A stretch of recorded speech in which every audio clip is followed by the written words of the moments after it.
When it comes to the resurrection, I don't know anybody more qualified or interesting to speak about the evidence than my friend J. Warner Wallace. He's been a practicing cold case detective for over 25 years, and he's never lost a case. He has a fascinating way of examining the historical evidence for the resurrection through the lens of forensic analysis. I think you're going to enjoy this conversation, so please join me as we step into J. Warner Wallace's office to examine the resurrection.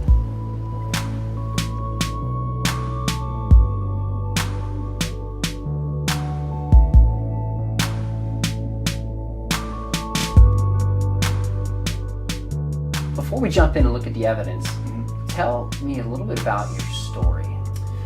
I was a son of cops. My dad was a cop before me, and was always kind of, cops are suspicious, right? And sometimes they're kind of analytical, they look at the evidence, and my dad was that kind of guy, and I wasn't raised in a Christian environment, and he was really pretty committed as an atheist, and he still is. So for me, I was looking at the first time I actually seriously looked at Christianity. I think I was about 35. Wow. My wife Susie was more interested in Christianity than I was. She had been raised in a church environment, and she kind of felt like, shouldn't we be raising our own kids in the church? Well, I was willing to go as an atheist. And so I went to a church with her. First time I'd ever been in an evangelical church for anything other than a wedding or a funeral.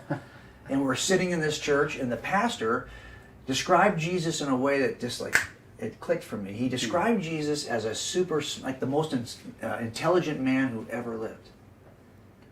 And that, of course, there's many other things too, but that's the thing that stuck out in my mind. I remember that. And I thought, I'm interested in looking at this guy Jesus to see how smart he is. And that's when I started to read through the words of Jesus. I had to buy a Bible. I actually still have it, the first Bible I ever bought. That's interesting. And I started looking at it forensically because I was a detective, and I was looking at eyewitnesses, and I knew when an eyewitness was lying to me. And so I thought, well, let me just take a look at the Gospels and see if I saw those deception indicators in the Gospels. And as I got more and more involved, I was more and more convinced that these are real, accurate, reliable records of this Jesus of Nazareth. And that, for me, was an eye-opener because I always assumed they were fiction. Now, what about the resurrection, which is clearly at the heart of the gospel story? Why did you focus on that? If you think about what Paul says in 1 Corinthians, he says that if we've been lying to you about the resurrection, then everything is a lie. We have been false witnesses. You have no hope in a future resurrection for yourself, and everything we said to you basically is untrue. So I thought, hey, this is all going to be game in or game out based on if the resurrection was true. It's like when a witness tells you or a suspect tells you something, and you know if what he just says is true, he's guilty. Or you know if what he just says is true, he's got an alibi and he's not guilty. This was one of those kinds of pieces of evidence. That's how central the resurrection is to the Christian faith. Yeah. What about the actual evidence to the resurrection itself? So let's start with this. You've examined dozens or probably hundreds of crime scenes. Right. So you know when somebody's dead or when they're not dead. How do we actually know Jesus died the way the Gospels describe it by crucifixion? Yeah, that's always I think an important. For me, I had a couple of ways of explaining the resurrection as an atheist. Either they were wrong about him being dead, he just comes back from being badly beaten and he passes out, maybe he appears to be dead, but he's not really dead. That was one possibility. But as you read through the account, you get little pieces of hidden science that after you've worked homicides and assaults, you begin to say, well, I actually think this looks like my casework. So, for example, there's a scene in the Gospel of John where John describes the thieves on the cross with Jesus, right? Okay. But there's a piece of hidden science in that passage because it says that the guard came and stabbed Jesus in the side and blood and water came out of his body, and they saw the separation of blood and water. And I thought, I recognize that. Because there's an attribute that occurs when you suffer cardiac arrest. It's called effusion. Okay. And either the water builds up around your heart or it builds up in your lungs, depending on your body placement. You have to have that kind of shock, circulatory shock, and cardiac arrest to get that kind of effusion. And at coroners, I've been to autopsies where coroners will actually show me what this looks like. So I think in the end, that's a piece of hidden science, because if they stabbed that side of Jesus' body and they saw the separation of water, that's probably pleural effusion from his lungs. But that means he'd have to be dead in order to show you that kind of separation of water. And John didn't know what he was describing. Well, not only it was did John, Luke who was the doctor. Well, get this, John didn't know it, and I don't even think that Luke knew it based on what he knew back in the day. Here's why I say that. If you read the earliest readers of Scripture, which are the church fathers, like Origen or Tertullian, Jerome, these people were writing about that scene in the Gospel of John, and when they got to the separation of blood and water, they said it's got to be some kind of a metaphor or something, spiritual right? kind of it's like it's got to be the water baptism it symbolizes. It must symbolize something because it can't be water that came out of him. Why in the world would water? Everyone in the first 500 years cannot understand what the water is. And I don't think John understood it either, unless John's so clever that he writes in this. Of course. that he's going to put this little secret that no one's even going to understand medically for 1,000 years, hoping that someday when they discover it, it makes him look legitimate. So I had a problem with that. When I first read that and did that investigation, I thought, okay, what I know as a homicide detective, I'm pretty convinced that Jesus was dead. So Jesus was dead by crucifixion. Yeah. How do we know the tomb was empty? Because you can't get a resurrection unless he's buried. Right. And then comes back. As a detective, what convinced you the tomb was empty? Well, I think this is just a very simple philosophical process. If you work people who lie, they typically want to set up their lies so they can't be discovered. The quickest way to dispel this statement or this claim about the resurrection in the first century would have been pretty simple. Here's what you do. You go back and you get the body of Jesus and you drag it around. There you go. Here he is. He didn't rise from the dead. Here's the body right here. So that's why we have in the record of the Gospels this really concerted effort, right, to make sure that the body's not stolen. Because if the tomb is empty, they're going to say something, they're going to say he rose from the dead. Of course. The earliest records we have from either friend or foe point to an empty tomb. So I think that's one reason why. The other way, of course, you could knock this thing down in the first century is if you could get the original eyewitnesses to recant. So those are the two fastest ways to end the story of Christianity, if it's not true, in the first century. And we know that they were never able to produce the body of Jesus and end it that way. So we have to account for the empty. Listen, it doesn't mean that the resurrection is true. We just know the tomb is empty. We have to account for the empty tomb somehow. Okay, so Jesus is dead, tomb is empty. How do you know he actually appeared to people? Because now is when it tends to get more supernatural. Yeah, so what we have are claims that are written very early. What are the things we look at as detectives?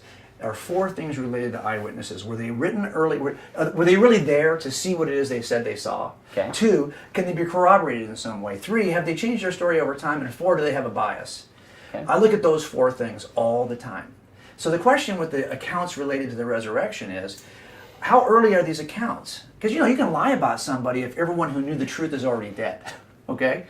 So if they're written at the time when people would know if they're lying, and if you look at, for example, the claims in 1 Corinthians, where Paul boldly says, at a period of time between 53 and 57 AD, very early in history, he boldly says that, hey, if you don't believe me, there are 500 people who are still here who saw Jesus on the same day. Now, either that's an incredibly gutsy lie that he's hoping nobody will check, or he's just telling the truth. And there are still 500 people, most of whom are still alive, you could ask, and they all saw Jesus rise from the dead on the same day.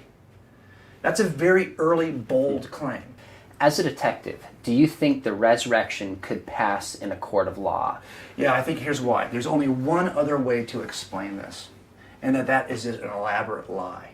This is a conspiracy that's held by those who want to advance a cause called Christianity.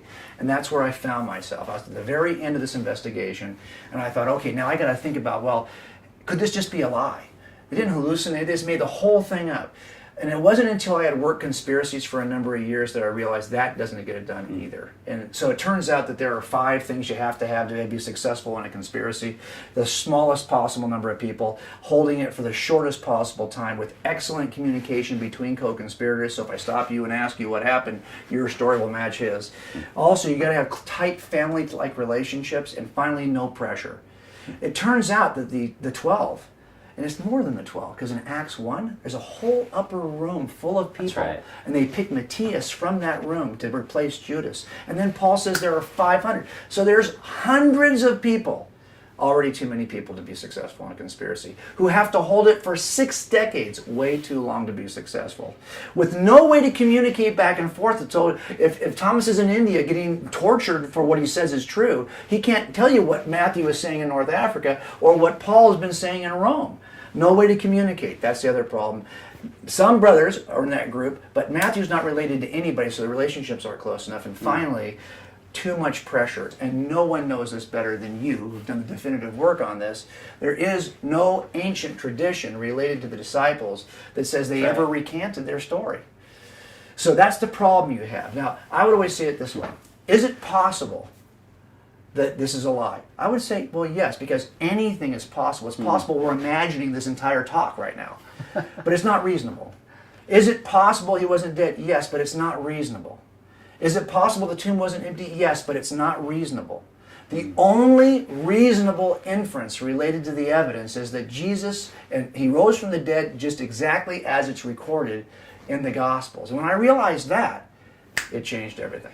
Take us back to that point where you first realized it was true and then understood what it meant for your life.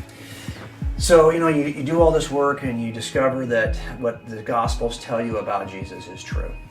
And I remember going home at the end of one workday and sitting with Susie and saying, I think if you had to ask me, do you believe what the Gospels say? I would have to say now, yes.